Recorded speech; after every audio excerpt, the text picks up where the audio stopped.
અંકલેશ્વર વિધાનસભા ભારતીય જનતા પાર્ટીના સક્રિય કાર્યકર્તા સંમેલનનું મા શારદા ભવન હોલ ખાતે આયોજન કરવામાં આવ્યું હતું, જેમાં પૂર્વ સાંસદ રંજન ભટ્ટ ઉપસ્થિત રહ્યા હતા. ભારતીય જનતા પાર્ટી દ્વારા તેમના સ્થાપના દિવસની ઉજવણી કરવામાં આવી રહી છે, જેના ભાગરૂપે તમામ 182 વિધાનસભામાં સક્રિય કાર્યકર્તા સંમેલનનું આયોજન કરવામાં આવી રહ્યું છે, જે અંતર્ગત અંકલેશ્વર વિધાનસભાના સક્રિય કાર્યકર્તાઓનું સંમેલન અંકલેશ્વર શહેરમાં આવેલ મા શારદા ભવન ટાઉન હોલ ખાતે આયોજન કરવામાં આવ્યું હતું, જેમાં વડોદરાના પૂર્વ સાંસદ રંજન ભટ્ટ વિશેષ ઉપસ્થિત રહ્યા હતા. તેઓએ કાર્યકર્તાઓને જનસંઘથી લઈને ભાજપ સુધીની સફરનો ઇતિહાસ જણાવ્યો હતો અને માર્ગદર્શન આપ્યું હતું. આ પ્રસંગે અંકલેશ્વરના ધારાસભ્ય ઈશ્વરસિંહ પટેલ, ભરૂચ જિલ્લા ભાજપના પ્રમુખ પ્રકાશ મોદી, અંકલેશ્વર શહેર ભાજપ પ્રમુખ ધર્મેન્દ્ર પુષ્કરણા, અંકલેશ્વર નગર સેવા સદનના પ્રમુખ લલિતા રાજપુરોહિત, કારોબારી અધ્યક્ષ નિલેશ પટેલ સહિત જિલ્લા ભાજપના આગેવાનો તેમજ સક્રિય કાર્યકર્તાઓ ઉપસ્થિત રહ્યા હતા. આ પ્રસંગે કોંગ્રેસના 50થી વધુ કાર્યકરોએ ભાજપમાં પ્રવેશ કર્યો હતો. આગેવાનો દ્વારા તેઓને ખેસ પહેરાવી પક્ષમાં આવકાર આપવામાં આવ્યો હતો. આજરોજ અંકલેશ્વર વિધાનસભા મત વિસ્તારની અંદર સક્રિય સદસ્યતાનું સંમેલન રાખવામાં આવ્યું હતું.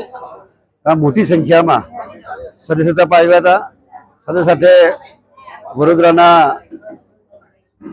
માજી સાંસદ આદરણીય બેન શ્રી રંજનબેન ભટ્ટ એ અહીંયા આજે મિટિંગ લેવામાં આવ્યા હતા.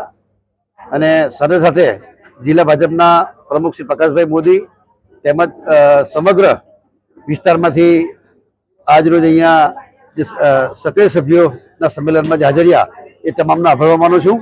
અને આમ જોઈએ ગઈકાલે જ 6 એપ્રિલ 1980ના રોજ ભારતીય જનતા પાર્ટીની સ્થાપના થઈ હતી. અને ગઈકાલે જ ઉજવણી કરવામાં આવી છે. અને એ અનુસંધાનમાં 8, 9 અને 10 આ 3 દિવસની અંદર સમગ્ર 182 વિધાનસભા સીટની અંદર આ સક્રિય સદસ્યતાના સંમેલનો કરવામાં આવી રહ્યા, ત્યારે એ અંતર્ગત આજે અંકલેશ્વર ખાતે પણ આ સંમેલન પૂર્ણ થયું છે. આજરોજ આ અમારા સંમેલનની અંદર લગભગ 50થી પણ વધારે કાર્યકર્તા ભાઈઓ એ કોંગ્રેસ છોડીને ભારતીય જનતા પાર્ટીમાં વિશ્વાસ રાખીને જ્યારે આવ્યા, ત્યારે એ તમામ મિત્રોને પણ હું સ્વાગત કરું છું. તમામ મિત્રો હરી મળીને ભારતીય જનતા પાર્ટીની સાથે જે પ્રકારે મોદી સાહેબ સમગ્ર દેશની ચિંતા કરીને, જે પ્રકારે નાનામાં નાના વ્યક્તિનું પણ ચિંતા કરીને જે પ્રકારે કામગીરી કરે, ત્યારે એમાં એ તમામ મિત્રો સહભાગી થાય અને આવનારા દિવસની અંદર છેવાડાના વ્યક્તિઓનો વિકાસ થાય એ પ્રકારનું કામગીરી થઈ રહી છે.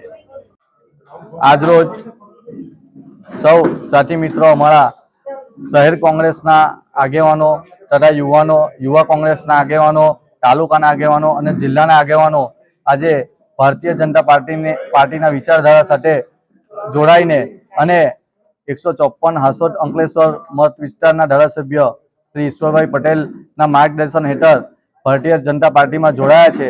આજે અંકલેશ્વર શહેરના યુવા કોંગ્રેસના આગેવાનો તથા તાલુકા કોંગ્રેસના આગેવાનો, જિલ્લા કોંગ્રેસના આગેવાનો સૌ સાથે મળી શ્રી ઈશ્વરભાઈ પટેલને બાહેધરી આપી છે કે આવનારા સમયમાં ભારતીય જનતા પાર્ટીના ખભેથી ખભે મળાવીને ભારતીય જનતા પાર્ટીનું કામ કરશું અને જ્યાં પણ મદદ થશે ત્યાં સુધી ભારતીય જનતા પાર્ટીની મદદ કરતા રહીશું. અને સૌ આવનારા દિવસોમાં વધુ યુવાનો અને વધુ વડીલો જોડાય એવી બાહેધરી આપી છે. જય હિન્દ.